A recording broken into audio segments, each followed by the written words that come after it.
Hello, everyone, and welcome to episode 34 of CCA's Medical Minute podcast, sponsored by Kroger Health.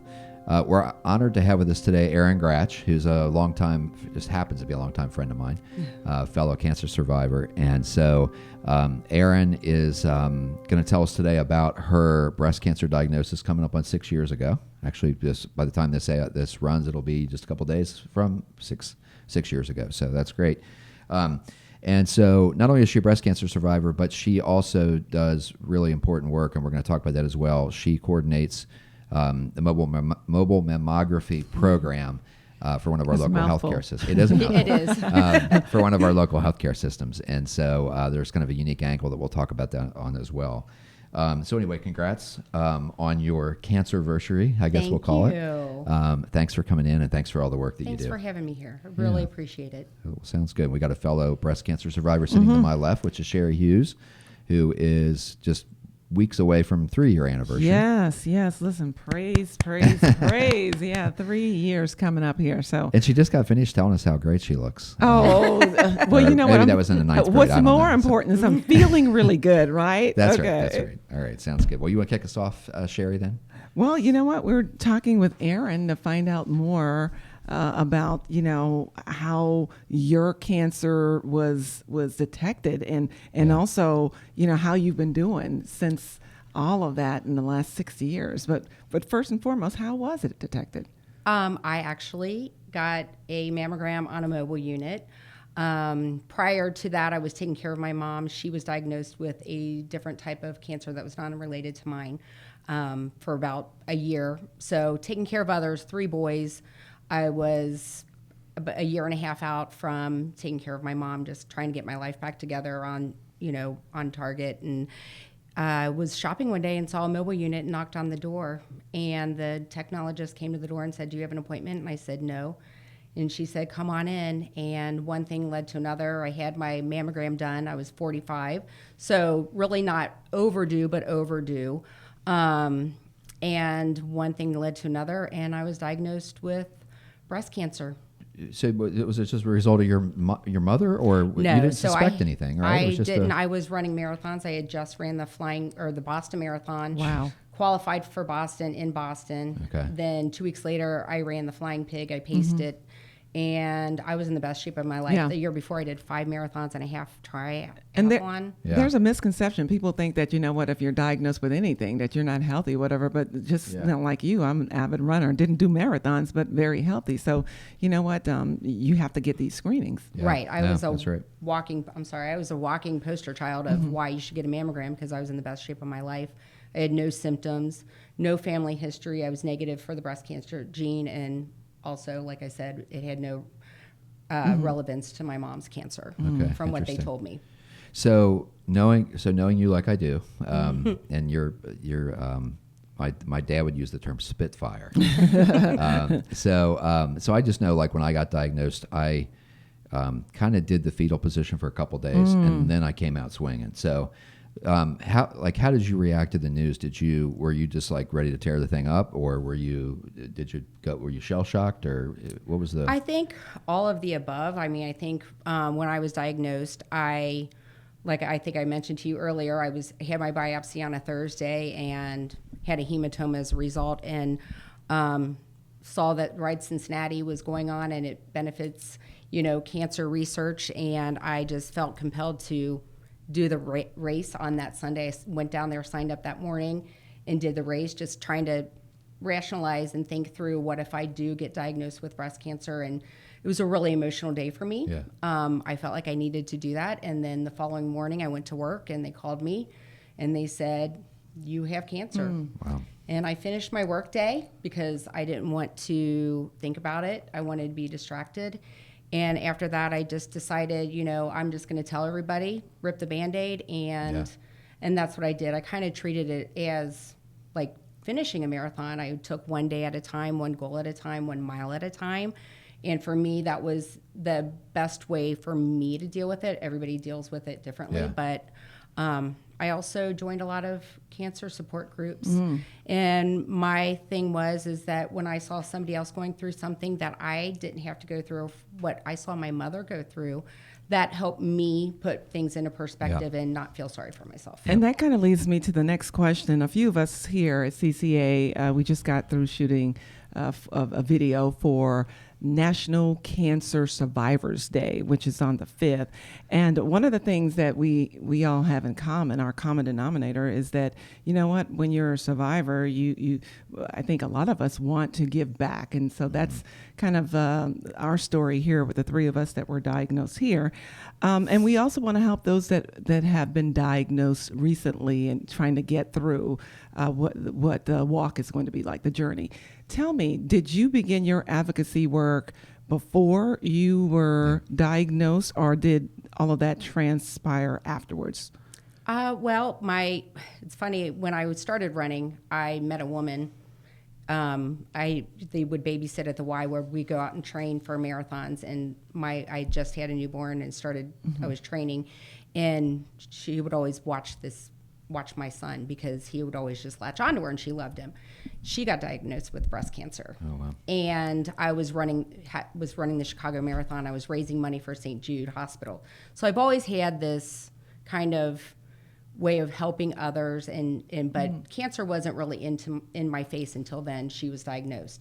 And I found out she didn't have money for a PET scan, so I organized a 5K to raise money for her within our local neighborhood. And this was 20 years ago. So you've been doing it for a while. You've been advocating for a while. Yes. So, but when I found out that I had it, I definitely felt like I needed to help educate and empower other women, because so many women like myself, I was like, what? I have cancer. Yeah. You know, I'm healthy. And they don't realize that 85% of women don't have family history. And it can, 1 in 8 women are diagnosed. So it was, I didn't want to see anybody else go through what I went through or what my mom went through, just with any type of cancer. It's just a horrible disease. Yeah, I know that feeling too, because I lost my mother to breast cancer many, many years ago when I was, just a young lady. So I guess, Steve, that leads us to talking about the Mammography Unity itself. Well, because I mean, to me, it's just such an interesting part of the story, and I don't know if it's just coincidental, but I mean, so your cancer journey, if you want to call it that, started by some amount of detection on a mobile mammography van, and now you coordinate that. Is that coincidental, or? Oh no, I was selling beer before, which was a great job. That was so much fun. Listen, what kind of beer? No, I'm just kidding. My auntie would say if it's not Stella, but anyway, I'm not trying to. I didn't sell for that distributor. It was the other one. Dr. But Barrett's anyway. Okay. Dr. Barrett's a Stella. So, but yeah, and I started advocating and raising money. I've raised thousands of dollars for women that can't afford mammograms, and also for Pink Ribbon Girls, which I serve on the board today. Yep. So just trying to, again, educate, and I just fell into wanting to help others and I've sought out the job. So. Yeah. Well, and I think we both kind of feel that way too, because, I wouldn't be here if it weren't for being diagnosed with cancer. Quite honestly, I would be still doing some kind of finance job that really did. But look at the great work that you're doing now. Thanks. So many. Well, I appreciate that, and that was really kind of my point, is that it, and that's one of the benefits, I guess you'd say, is that kind of when it leads you into a new role that you feel good about. I mean, it sounds cheesy, but it does make it easy to get up in the morning. I don't mind at all getting up in the morning and coming to work because, I know what we're doing. I know what we're trying to accomplish. We're all working as hard as we can to do that, and so it's all a direct result of a cancer diagnosis. I always say it's hard work. Yeah, it really is. It's like hard work. Yeah, it is. And in talking about the heart, a lot of people that think of mobile mammography, sometimes they think, okay, am I going to get the same kind of quality? Yeah. Absolutely. They worry about that I would get maybe if I was going to my doctor's office or another health system office to get the diagnostics done. Talk to folks about the quality of mammography that's in these mobile units now. It's the same standard quality standards that have to be approved that are in the hospital. Same equipment that you would find in a medical office, imaging center, or a hospital. We have to go by the same standards for American College of Radiology. Every day we go to a site They have to do quality control and meet those standards before they can even do an image. So if they don't meet those standards, they can't perform the test. It has to go through that, and it's regulated, and the FDA, and it's got to be approved. So that myth is a myth. It's a myth, and we just dispelled the myth. I was diagnosed. A girlfriend of mine, she, with just recommendations, she went on the van. She was diagnosed. We do have tomosynthesis, the 3D advanced, technology for mammograms that do find cancers earlier, and with women that have dense breast tissue, it's recommended. So we can do those on all of our equipments in our hospitals, in our imaging centers, and on our vans. And I'll give you both a chance to talk about House Bill 371 It towards just the end. passed. We both were there to give our test. We exactly. both were there. We're so excited it's passed, but we'll talk about it later, we'll right? talk about that right at the end. And so, Erin, as you know, you and I have a mutual friend. So Steve Delgardo, he named himself, but his shop he's the cannoli guy. Yeah. And I'm going to throw that in hopes that maybe he'll give me some free cannoli. There you go. That's right. But he's, as we know, he's one of the very, very rare male breast cancer survivors. So that's less than 1% of cases. It's going to sound like a silly question, but I mean, should a guy go? I mean, can a guy go walk into one of these things? I mean, can he get the same? Is it because with men it's different, right? So you're not doing normal regular screening, but there might be something that you think is weird. But can someone guy walk in and do that as well? So just because of that reason, typically a male would have a symptom or a genetic background testing that would